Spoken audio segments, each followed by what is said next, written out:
like family. I know when I go to St. Lucia, it's part of my family.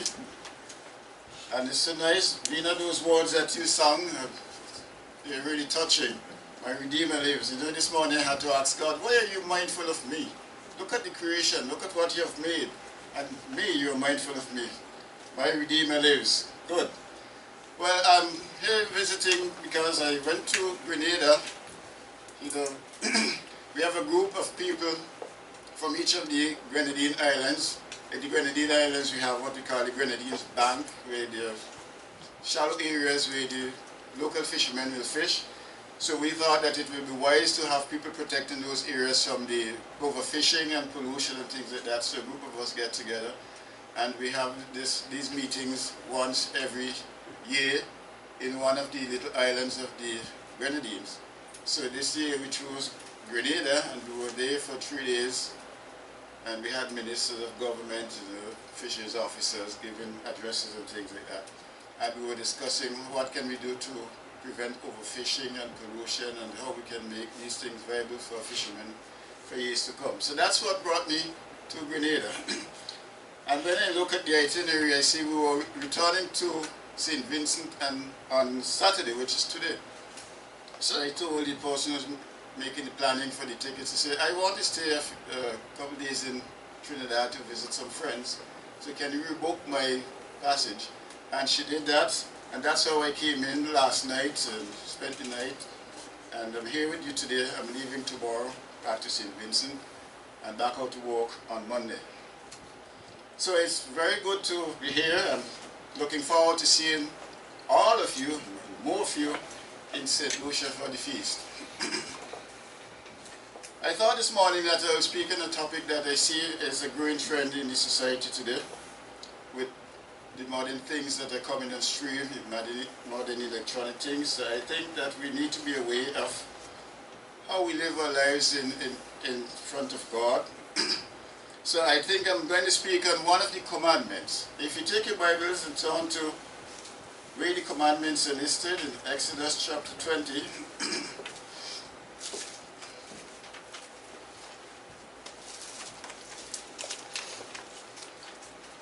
And we're going to read verse 3, which says, you shall have no other gods before me. Very short commandment, but very powerful. And it's first. It's very first commandment. Why did God say this? And why did he put this commandment first?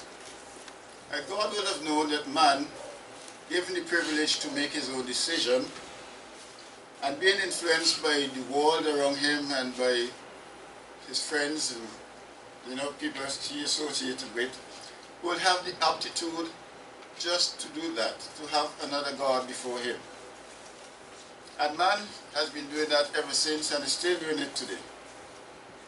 God told the Israelites that you are a special people to me. You went down in Egypt, you cried to me, I heard your voice, I performed miracles, I delivered you, I bore you on eagle's wings, I brought you out of Egypt. You are special to me. I don't want you to have any other God before me.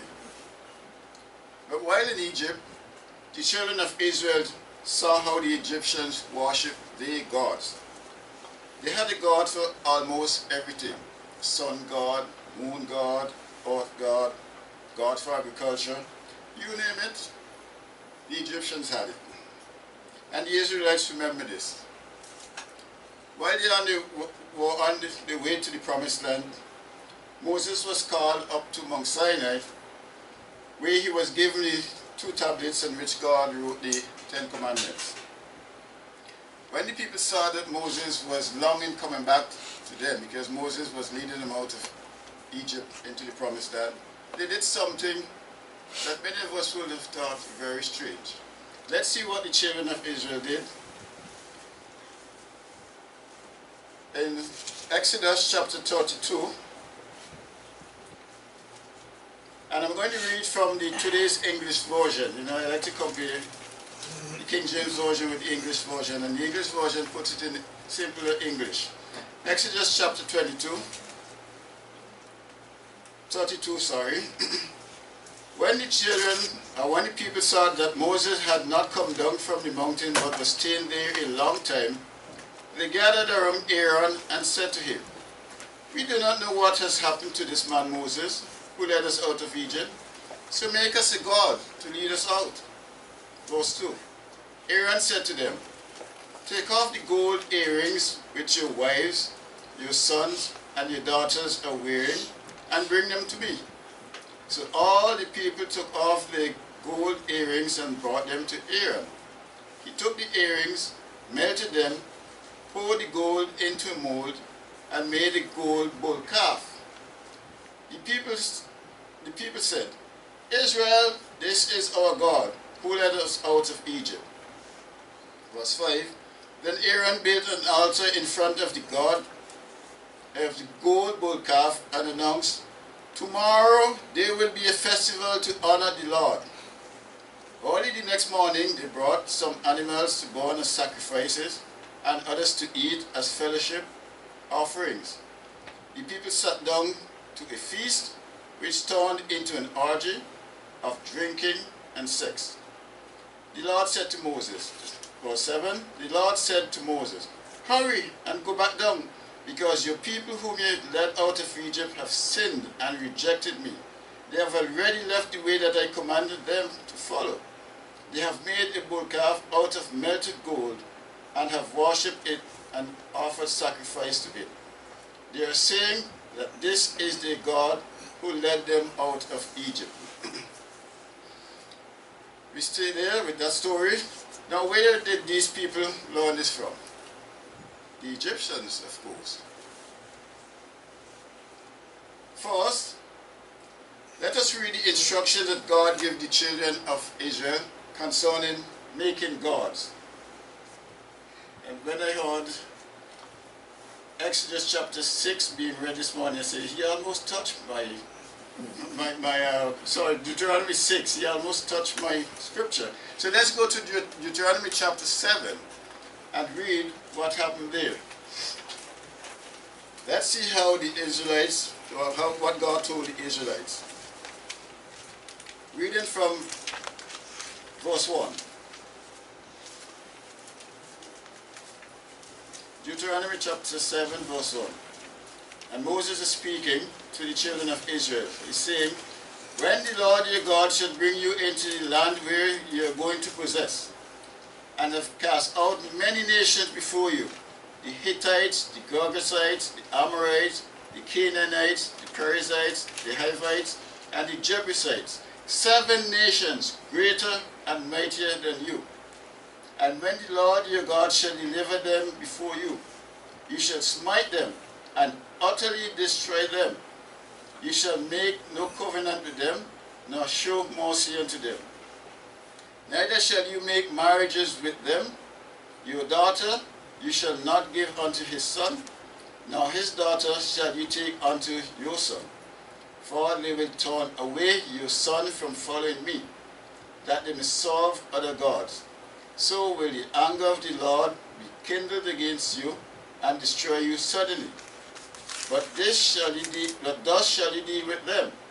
You shall destroy the altars, break down the images, and cut down the groves, and burn the graven images with fire. For you are an holy people unto the Lord your God. The Lord your God hath chosen you to be a special people unto himself, above all people that are on the face of the earth. So we see that these people were warned about doing what God knew they were going to do.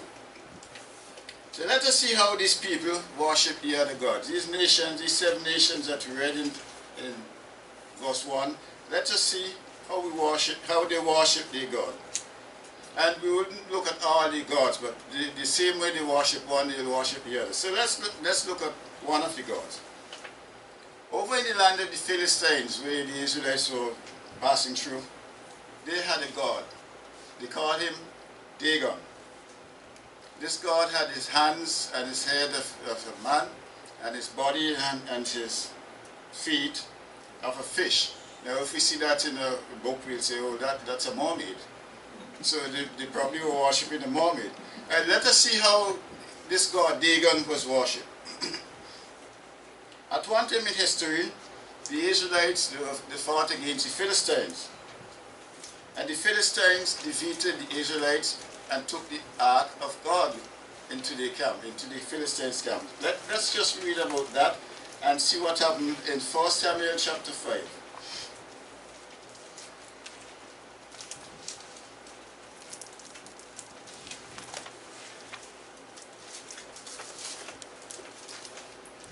First Samuel chapter 5, we read again from verse 1 down through to verse 5. And the Philistines took the ark of God and brought it from Ebenezer unto Ashdod. When the Philistines took the ark of God, they brought it into the house of Dagon and set it by Dagon, that's the god. And when they of Ashdod arose early on the next day, Dagon was fallen upon his face to the earth before the ark of the Lord. And they took Dagon and set him up in his place again. And when they arose early the next morning, behold, Dagon was fallen upon his face to the ground before the ark of the Lord. And the head of Dagon and both the palms of his hands were cut off upon the threshold. Only the stump of Dagon was left to him. Therefore, neither the priests of Dagon nor any that came unto Dagon's house tread on the threshold of Dagon in Ashdod unto this day. That's until the time that was written. So we see that the God of the Philistines was no match for the covenant box and no match for God. Every time they set him up, because of the presence of the covenant box, he fell down and broke himself. This brings us to, this reminds me of an admonition that Paul gave. Let's just read it and see what happens when you put good and bad together. 2 Corinthians, let's just read that quickly. 2 Corinthians chapter 6. Let's read that admonition in verse 14 to 18. He said in the Corinthians, be you not unequally yoked together with unbelievers? For what fellowship had righteousness with unrighteousness? And what communion had light with darkness? And what concord had Christ with Belial? And what part had he that believes with an infidel? And what agreement had the temple of God with idols? For you are the temple of the living God, as God has said, I will dwell in them and walk in them, and I will be their God, and they shall be my people. Okay, we can see this. So we get the idea that you can't mix the two. You can't have Dagon and God together. And here we see, with this example, that the God of Israel was more powerful than their God. Let's read another scripture about Dagon and see what happened to him. Let's go back to the Old Testament, to Judges. And this time in Judges chapter 16.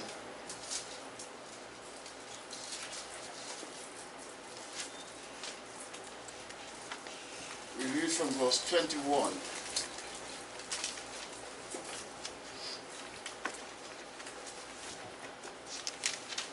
Judges chapter 16, verse 21.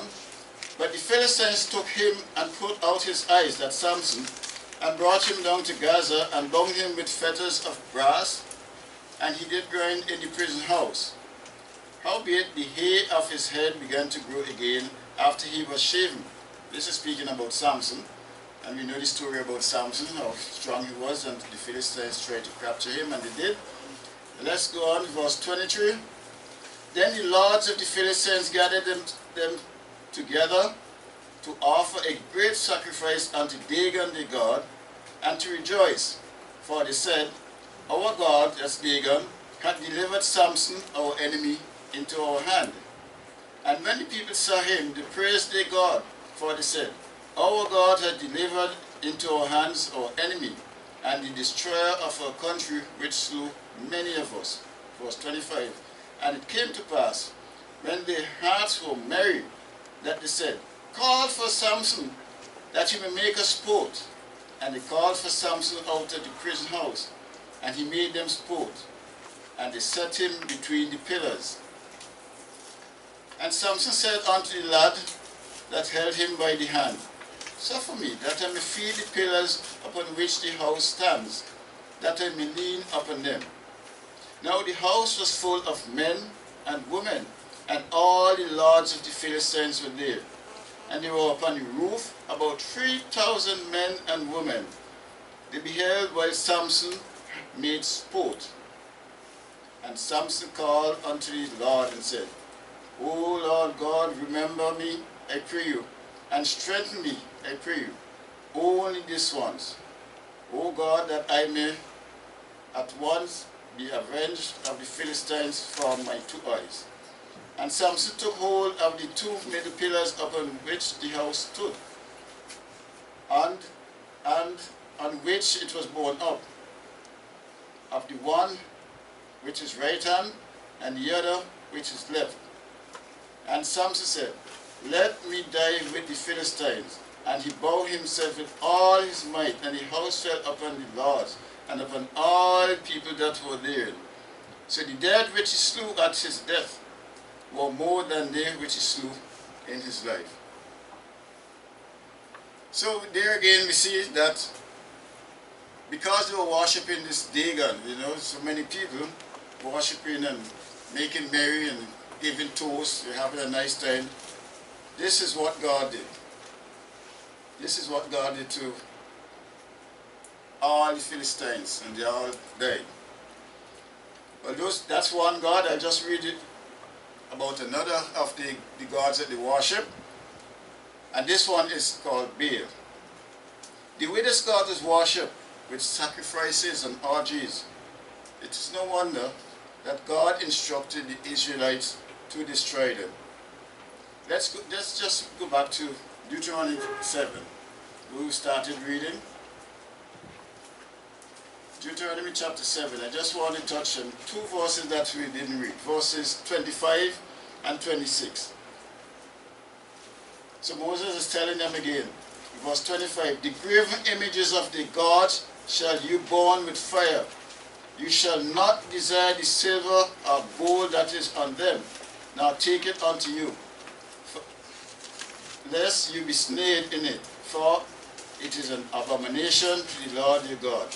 Neither shall you bring an abomination into your house, lest you be a cursed thing like it.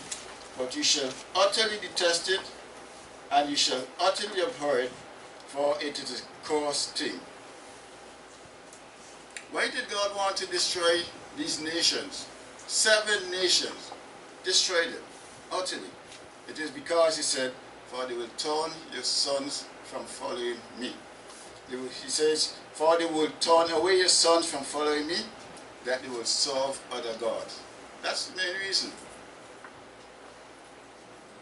When the walls of Jericho fell and Joshua took the city, the soldiers, that is, the men of war, they were instructed to do something that I think many of us will find it hard to do. Maybe we will refuse to do it. Let's go over to Joshua chapter 6, and just see what they were instructed to do.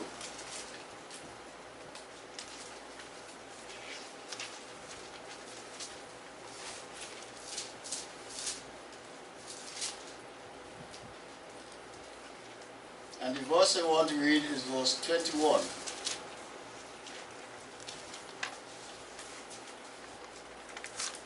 They were given instructions to go straight ahead and destroy. And verse 21 says, and they utterly destroyed all that was in the city, both man and woman, young and old, ox, cow, sheep, donkey, with the edge of the sword. They utterly destroyed them. Utterly, completely destroyed everything. Now, would you have done that? Would you have destroyed a little baby whose mother has already been killed and this little baby is creeping about and you see it crying? Would you have destroyed that baby? Well, maybe you would, because you were given instructions to destroy it, but others say, no, you do it, I don't want to do it. You tell somebody else, you kill the baby, I don't want to kill that. But you wouldn't want to kill it. Wait till you hear how these people used to worship their God again, and what they used to do with the infant. Now let me just digress here and talk about love for children. I grew up in Beckwith, one of the little islands of St. Vincent and the Grenadines. And our main crop there was corn and peas and cassava. In September, we'll harvest the corn and put it out in the sun to dry, you know, take it home, put it out in the sun to dry. I don't mean 2 acres of corn, I mean a whole field of corn. And in my days, I used to row a boat full with corn from one side of the island to the other to bring it home. And then the woman would put it in baskets and take it home, strip it, put it in the sun to dry. And in the night, family and friends will get around and start to take the grain of corn off the cob. And during that time, it was a great time to hear stories. You know, Jumpy stories, Anansi stories, Togoma stories, all sorts of stories they will talk as they, you know, share the corn. So one story I remember hearing and stuck to me is this.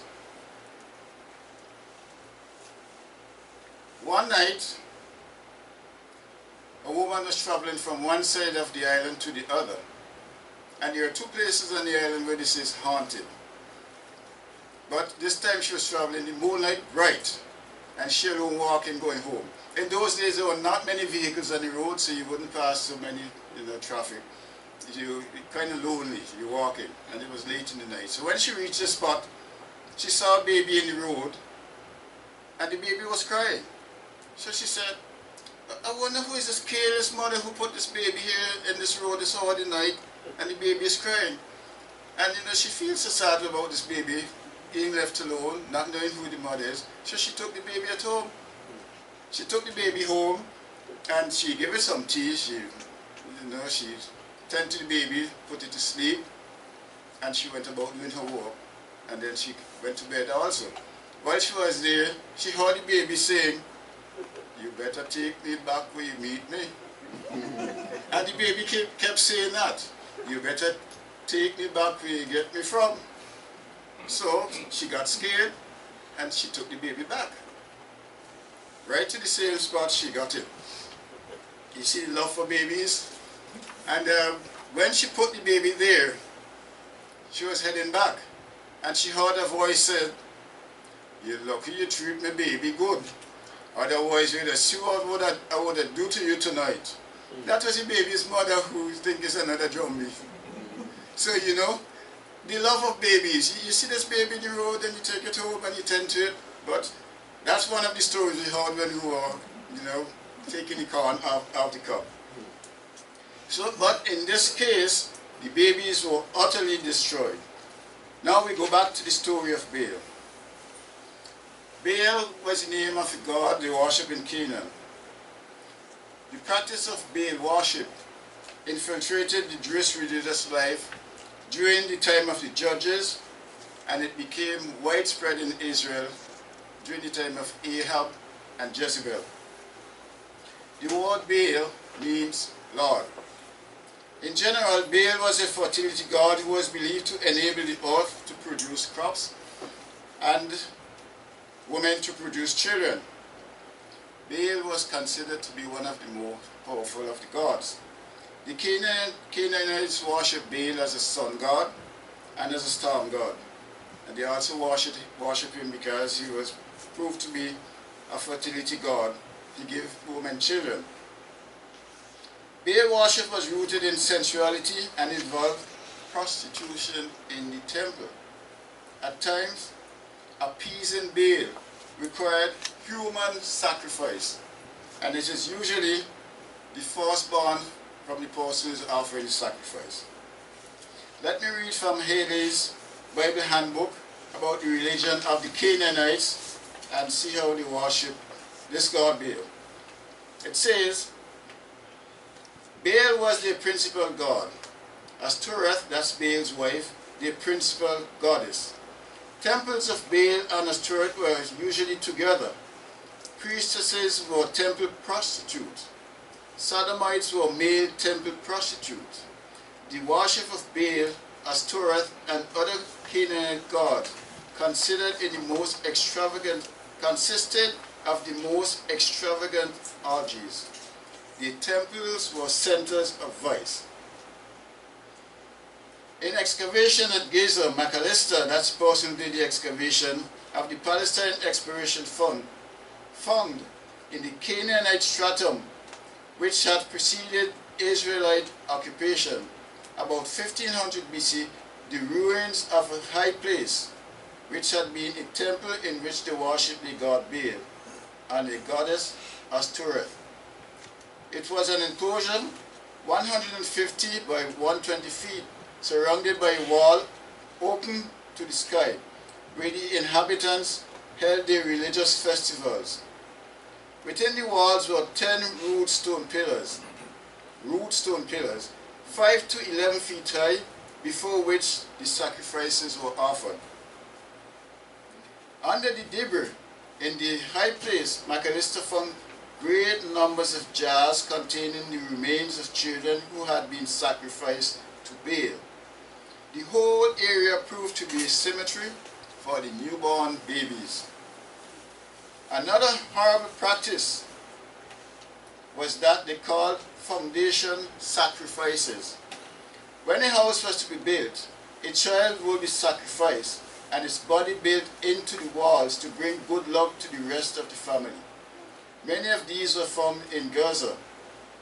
They have been found also in Megiddo, Jericho, and other places. Also, in this high place under the rubbish, McAllister found enormous quantities of images and plaques of Ashtoreth with rudely exaggerated sex organs designed to foster sensual feelings. So Canaanites worship by immoral indulgence as a religious rite in the presence of their gods, and then by murdering the firstborn children as a sacrifice to these gods. It seems that, in large measure, the land of Canaan had become a sort of Sodom and Gomorrah on a national scale. Do we wonder any longer why God commanded Israel to exterminate the Canaanites? Did the civilization of such abominable filth and brutality have any right longer to exist? It is one of history's examples of the wrath of God against the wickedness of nations. Archaeologists who dig in the ruins of Canaan cities wonder that God did not destroy them sooner than he did. Imagine offering your baby as a sacrifice. It's hard, but that's what they used to do. Before the Hebrews entered the Promised Land, God warned against worshipping Canaan's God, and we read about that. But Israel turned to idolatry anyway. They had all the warnings, but they turned to idolatry anyway. During the reign of Ahab and Jezebel, which I mentioned before, at the height of Baal worship in Israel, God directly confronted the paganism through his prophet Elijah.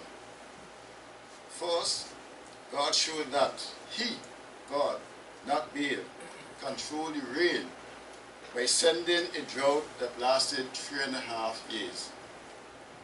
Then Elijah called for a showdown on Mount Carmel to prove once and for all who was the true God. And we know the story in 1 Kings chapter 18. This God was wickedly worshipped by the Israelites in the time of the judges. And we can read about that. Let's just turn about that. Just read about that. Judges chapter 2.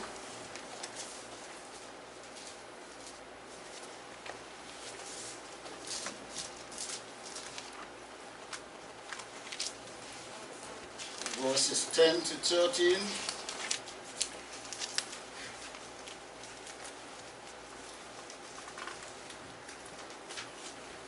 And all that generation were gathered unto the Father, that's the old people who came out of Egypt. And there arose another generation after them, which did not know the Lord, nor yet the works which he had done for Israel. And the children of Israel did evil in the sight of the Lord, and served Baalim. And they forsook the Lord God of their fathers, which brought them out of the land of Egypt, and followed other gods, of the gods of the people that were round about them, and bowed themselves unto them, and provoked the Lord to anger. And they forsook the Lord and served Baal and Ashtoreth. So we see that the children of Israel, although they were warned about worshipping other gods, they went and worshipped other gods. And this god Baal was also so worshipped by the kingdom of Israel. And we can read, let's just read it, 2 Kings 17, because there's a little thing I want to explain here. Let's go to 2 Kings 17.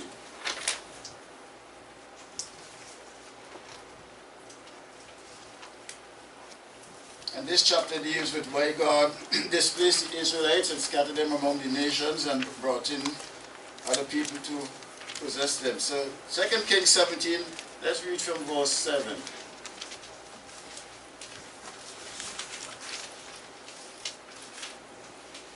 Verse 7, for it was so that the children of Israel had sinned against the Lord their God, which had brought them up out of the land of Egypt,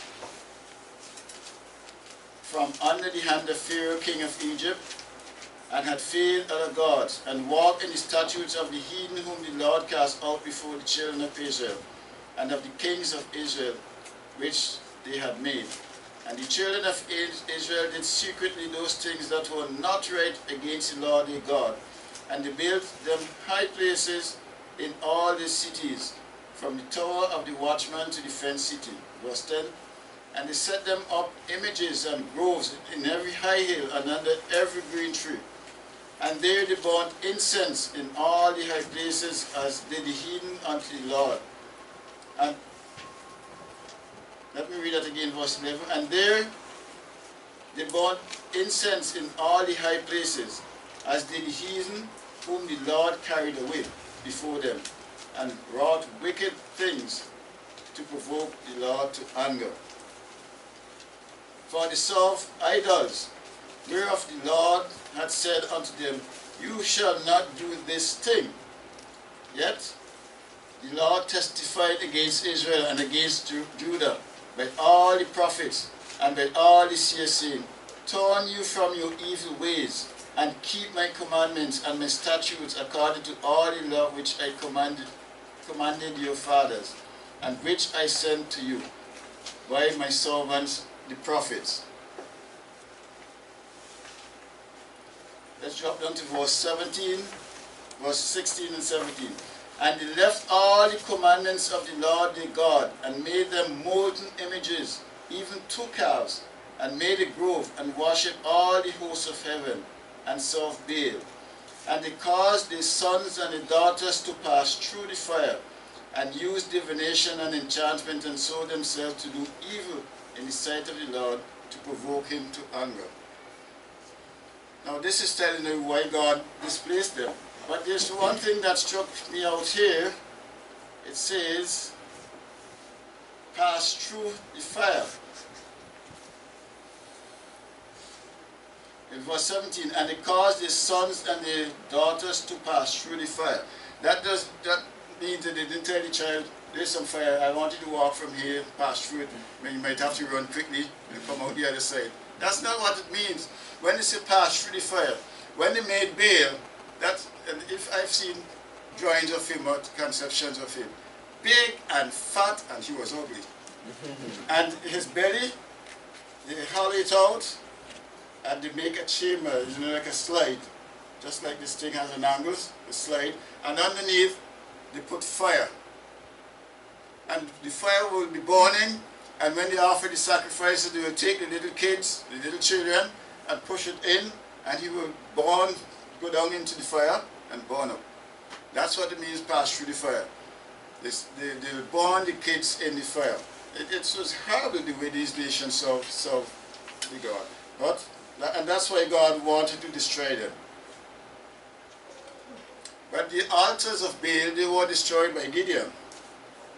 I just want to read 2 verses in Judges chapter 6.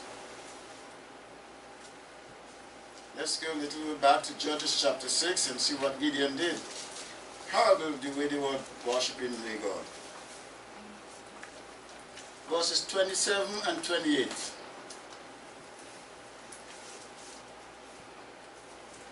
It says, Then Gideon took 10 men of his servants, and did as the Lord had said unto him. And it was so, because he feared his father's household and the men of the city, that he could not do it by day, that he did it by night. And when the men of the city arose early in the morning, behold, the altar of Baal was cast down, and the grove was cut down. That was by it. And the second bullock was offered upon the altar, that was Baal. So we see Gideon destroyed it. But he couldn't do it in the day because he was afraid, you know. He was following God's instruction. He was afraid that if you do it in the day, they will come out and say, what are you doing here? And, you know, beat him up and probably kill him. So he took 10 of his strong men and he did that in the night. Jehoiada, he also did something with the prophets of Baal. He destroyed them. Josiah, just want to read a little of that. Josiah, 2 Kings chapter 23, verses 4 and 5. Let's just read that as we see how horrible and terrible it was worshipping these gods. 2 Kings chapter 23.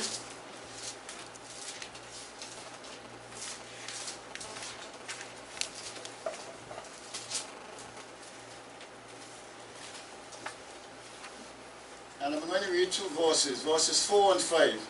2 Kings 23, verses 4 and 5. And the king commanded Hilkiah the priest, and the priests of the second order, and the keepers of the door, to bring forth out of the temple of the Lord all the vessels that were made for Baal, and for the grove, and for all the hosts of heaven. And he burned them with fire outside Jerusalem, in the field of Kidron, and carried the ashes of them unto Bethel. Verse 5. And he put down the idolatrous priests, whom the kings of Judah had ordained to burn incense in the high places in the cities of Judah, and in the places round about Jerusalem. Them also, and burned incense unto Baal, to the sun, and to the moon, and to the planets, and to all the hosts of heaven. So we see he did something. He destroyed, took them out of God's temple, destroyed them. But I'd just like to read one verse from today's English Version Bible. Verse 25. You can follow it in your King James Version. And verse 25 says, There had never been a king like him before, who served the Lord with all his heart, mind, and strength, obeying all the law of Moses. Nor has there been a king like him since. So you see how he gave all to worship God, destroy Baal, get rid of them. He did that. But Baal prophets were also slain by Elijah, and we read that in Elijah 18. I just want to read two verses because we already know the story, but I just want to bring out two verses in 1 Kings chapter 18. I don't want to read the whole story, but you can read it in your spare time. And the two verses I want to read are just few verses 26 to 29.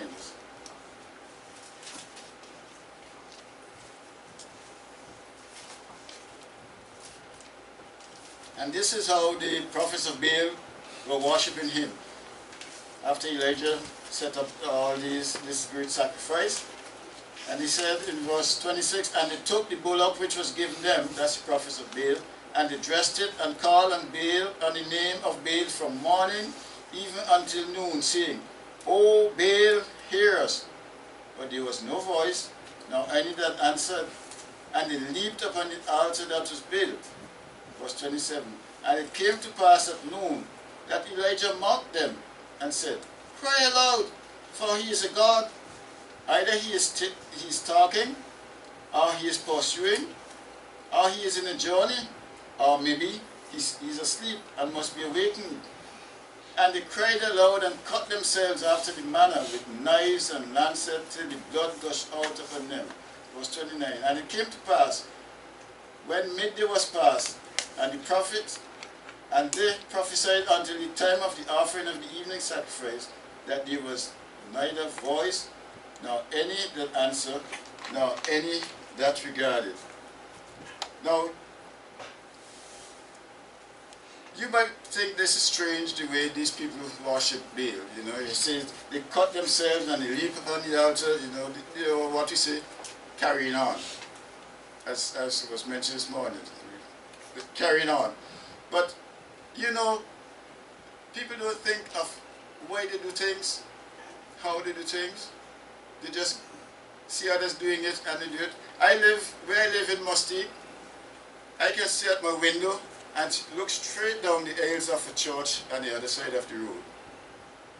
And sometimes they have loud music, not a church like ours. They have big instruments and they will sing a chorus and they will sing it and whip up the people in the church until they get into a frenzy. And sometimes you know what happens? They throw themselves on the ground, they kick down the chairs, and they carry on. And I can't describe it because sometimes I get swung at. I tell you, one time I was home in the kitchen and in the house, and this lady went up because, you know, women are allowed to speak in the churches. And she went up, and she had so much care that, Jesus, Jesus, you know, it raised my head. And she said it about 32 times because one of the members even came over and said, why she had to do that? She said that 32 times. And, you know, just, it reminds me typically of what these people were doing, how they worship their God. They have no regard for the true God because of the things they do. And it is happening today. And we have to be careful, at least we do the same things. But the worshippers were destroyed, as we see here. Elijah killed them after the God didn't answer. He told the other people, kill all of them. Get rid of them. But that didn't get rid of them. We have another story where somebody had to get rid of them again. So let's read about these worshippers of Baal, because God wanted them destroyed. Destroyed, utterly. Let's go to 2 Kings 10. We're in 1 Kings. Let's just go over a few pages.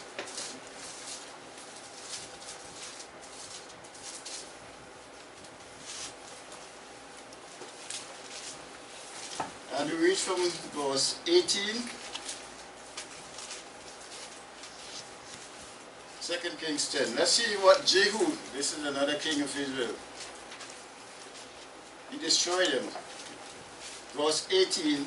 And Jehu gathered all the people together and said unto them, Ahab served Baal a little, but Jehu, he served him much.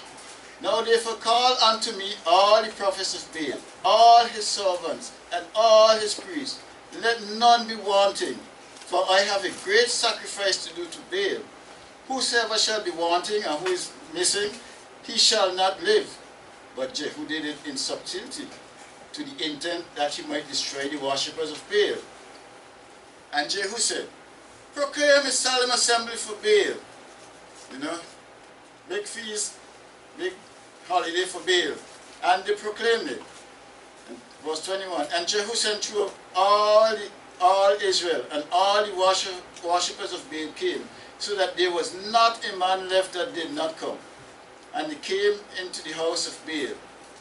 And the house of Baal was full from one end to another. And if you look at the margin, this word full says, they stood mouth to mouth. You know, not a room to tower. The house was full from one end to the other. So Jehu brought all of them. But, let's read verse 22.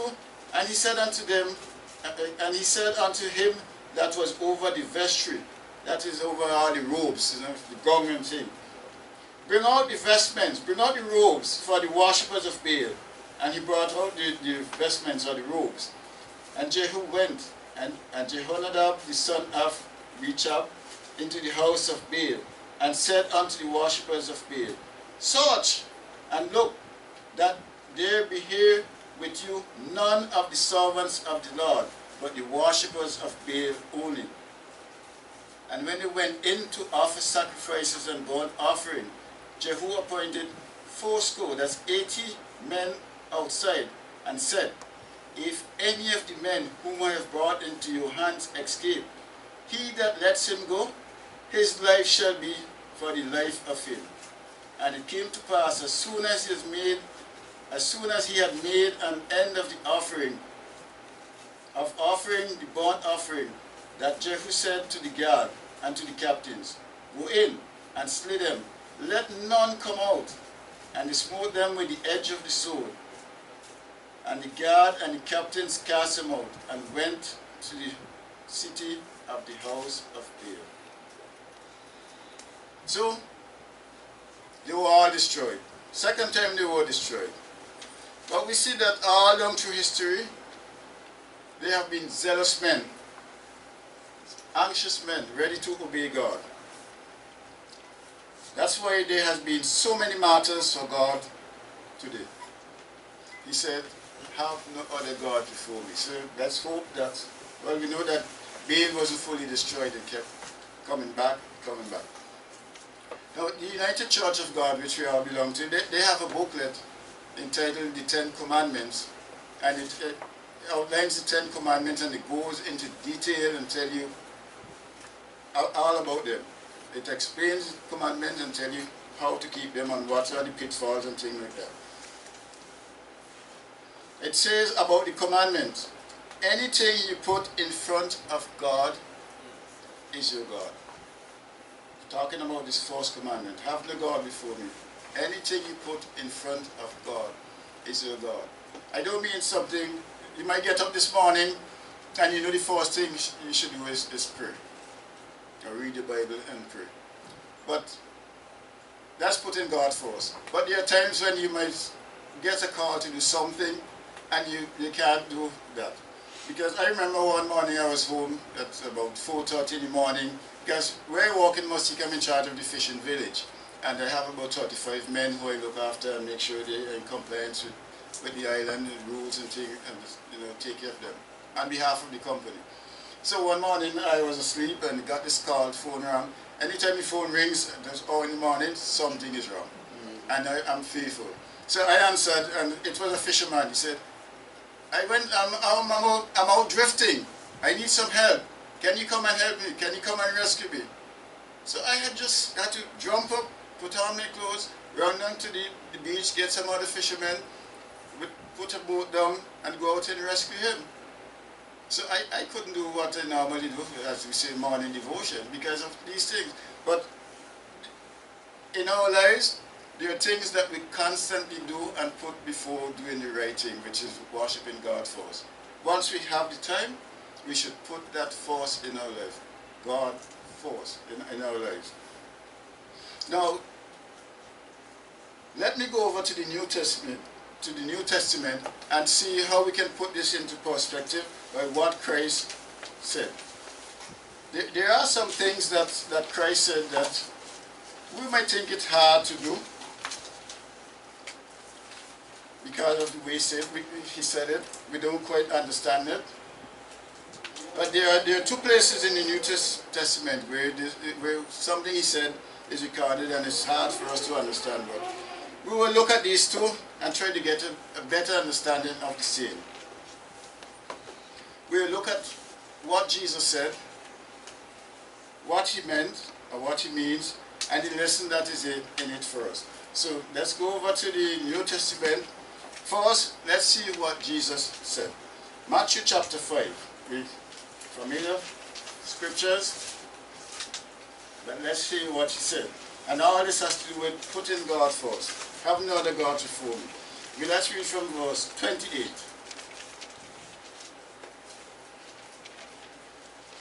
It says, verse 20, Matthew chapter 5, verse 28, "But I say unto you, that whosoever looks on a woman to lust after her hath committed adultery with her already in his heart." Verse 29, "And if your right eye offend you, pluck it out, cast it from you, for it is profitable for you that one of your members should perish, and not that the whole body should be cast into hellfire." Verse 30, "And if your right hand offend you, cut it off, and cast it from you, for it is profitable for you that one of your members should perish, and not that the whole body should be cast into hellfire." This is repeated in Mark. Let's see how Mark said these words of Jesus. Let's go over to Mark chapter 9. And we're going to read from verse 43.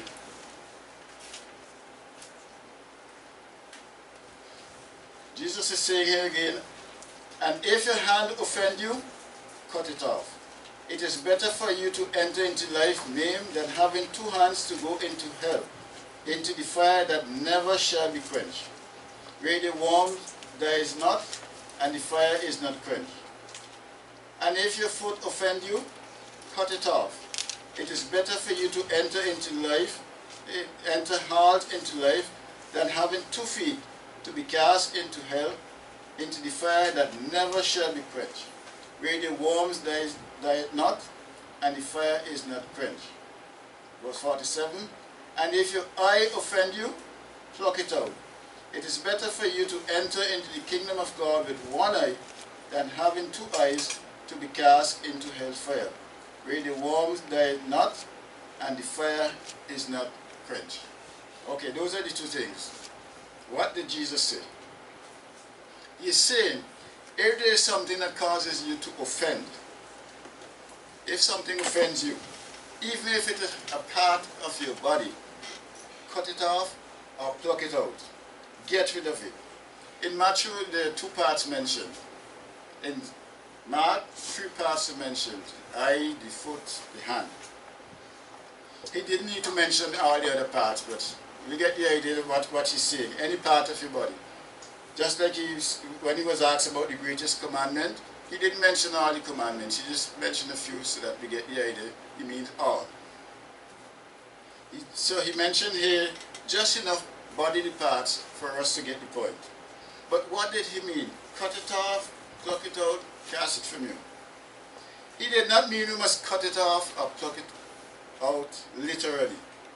Just like he said, except you eat the flesh of the Son of Man and drink his blood, you have no life in you. Now you know we can't eat him and drink his blood, but he didn't mean us to do this literally. So what did he mean? Let's look at the word offend in the passages. Offend and offense often mean that which causes one to stumble or to sin. Thus, if your right eye causes you to stumble, that is your chief eye, the right eye. If that causes you to offend, if any posture thing as pleasant or as dear to you as your right eye should be a stumbling block in your way, an occasion of you to fall in, a means of ensnaring you and leading you into sin, pluck it out. That is, give up that part that is beloved. Abandon it. We might see a woman and we lust after her, so we covet. It is breaking the 10th commandment. It is not the actual possession of the woman we see, or the actual touch or feel with our hands. It is in our heart. It is the intent. Yes, it is the spirit of the Lord. We might see her, but we don't get her, and we lust after her. It is what's in our heart. And he said, if your right hand offend you, though this is a necessary part of us, he said, don't spare it. Cut it off. Cast it from you. And you know, in those days, the people who Jesus was speaking to, the majority of people he was speaking to, were people who walk with their hands to get their daily earnings. And the loss of a right hand will be a much greater calamity to them than if they lose their right eye. But he says, if it offends you, cut it off. So, how do we pluck out our eye or cut off our hand or foot? He said, make all things hard to yourself until it cease to be a stumbling block to you. It is not the organ itself, but the concupiscence which animates the eye, or the hand, or the foot. That's what is meant. And we see this word, concupiscence, and we read about it twice in the Bible here. And you know what it means? It means the intense longing for something God would not want you to have. So we have this intense longing for something. So we have to control that. Cut off our hand, cut off our foot, pluck out our eye, if that is what we have to do, it is better for us to get into heaven without these members than to be cast into hell. So, should we take these words literally? If we did, we would have a lot of one hand and one eye and one leg people. But the issue is of the heart. A person who lost an eye or a leg will still be able to lust. Jesus is not saying that there is a physical remedy for a heart problem. That will undermine the whole point. Because the eye, the arm, the legs are symbols of the best facilities a man has. Jesus is simply saying that there is nothing too precious to eliminate from your life if it causes your heart to be pandered with its adulterous desires. So if your eye sees something and causes you to sin, pluck it out. Anything that causes you to sin and therefore negatively impact your relationship with God should be removed from your life. Even if it is your arm, your leg, your eye, you need to get rid of it. Ask yourself, what seems regularly to cause me to sin? Is it sex, drugs, alcohol? But think about it. Materialism is having a huge impact on our relationship with God. The material things. Maybe it could be our house, it could be our car, it could be something that we have in our possession or job that can cause us to sin. It requires a great deal of honest reflection and inner searching of your attitude and your actions. Now that is not an easy thing to do. You ask yourself hard questions and you have to face the consequences. The consequences could be difficult because we are facing the loss of something that is precious to us. As Jesus and our relationship with Him must be more precious than anything we have. If it means getting rid of the most precious possessions, then get rid of them. Even if it's your eye, your foot, your hand. And you remember when you were first called to the truth and you had to give up work on Saturdays and you had to give up eating this and that. You give it all up because you found something of great value. You give it up. But you're here today. You didn't die for starvation because you didn't work on Saturday. And you're not dying because you didn't eat pork. You give it up. So we can also give up these. When our citizens go to the hospital in St. Vincent, and it's bad over there now, they're dying for lack of medicine. And they have an issue with the foot, maybe a sore on the foot, and they have diabetes. The doctors, because they don't have the right medicine, will just have to cut the foot off. Now the doctor cut that foot off. The person has to give up that foot. And you know that action, cut off that foot, normally saves the person's life, because the poison can't get to travel up in the body. So that is what we have to do also, cut it off. So, what is the lesson here for us today? Do you think that this is hard to do? Think of what God instructed the children of Israel. If you think cutting off your hand or your eye or your foot is hard, let's hear what happened to, let's hear what instruction God gave the children of Israel. Just go back to Deuteronomy. And this is a book that I love because it has so much value in our lives today. Deuteronomy chapter 13. And this is Moses again instructing the children of Israel. So if you think that cutting off a part of you is hard, hear what he's telling them. He says in verse 6, if your brother, the son of your mother, or your son, or your daughter, or the wife of your bosom, or your friend, which is as your own soul, entice you secretly, saying, let us go and serve other gods, which you have not known, you nor your fathers, namely of the gods of the people which are round about you, near unto you, or far off from the one end of the earth even unto the other end of the earth. You shall not consent unto him, nor hearken unto him, neither shall your eye pity him, neither shall you spare, neither shall ye conceal him, but ye shall surely kill him. Your hand shall be forced upon him to put him to death, and afterwards all the hands of the people. So you see, your own children, if they want you to go and serve other gods, what did Moses instruct them according to what God told him? You are the first one to get rid of him. Get rid of your children, get rid of your wife, your father, whosoever it is, wants to tell you to do something that is wrong, get rid of him. Have no other gods before me.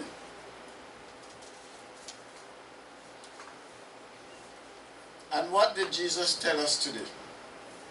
In Luke 14, verse 26. We wouldn't go there, I just tell you what he said. He says, if anyone comes to me and do not have less love for his father, his mother, his wife, children, brothers and sisters, and his own life also, he cannot be my disciple. You must have less love for them. You can't love your wife, your father, your mother, your children more than you love God. Otherwise you can't be his disciple. Can we do that? There are things in our lives that can cause us to sin and break the first commandment. You shall have no other gods before me. One thing that I think is the modern gadgets that we have. We have to be careful the way we use them. And let's take up the cell phone. On mornings, you want to check who messaged me. First thing in the morning, you get out of bed, sometimes you ain't even get out of bed, you reach over on the table, you check the phone, and you check it, you say, let me see who messaged me. And you know, from there you can start sending back messages, and the day goes on, and you forget about God, and you, oh, it's time to go to work, and you haven't done the rating that you should do. So we have to be careful when we use the cell phone. These things can become part of us, because I've seen it. I've seen people doing that. First thing in the morning, last thing at night, cell phone. So we have to be so careful. I know the normal routine is for pray the first thing and pray the last thing. Just like you examine yourself before the Passover season, examine yourself to see if what may be slowly taking the place of God in your life. What is slowly coming between you and God. And what God is saying, get rid of it, pluck it out. I mean, you wouldn't want to throw away your cell phone, but resist. Do the first thing first. The phone can always come. And that's why you see, I tell myself, I don't want to be on this Facebook and this WhatsApp thing. I have a simple phone, which I normally use. Because you have these modern phones, bling! You want to see what's happening there. You know, you want to go to it. It becomes a part of you. Everywhere you go, you must have it. So you have to be careful. Because it says, pluck it out, cut it off, get rid of it. Now, nothing must come between you and the God of heaven. Just remember that. Have the other God before me. Nothing must come between you and the God of heaven. That is what Jesus was telling his disciples, and that is what he's telling us simply today. So, that is the lesson in it for us today. Nothing. Not even your wife, not even the food you want to eat, nothing must come between you and God. God must be first, and that's why he was telling the Israelites, you shall have no other gods before me.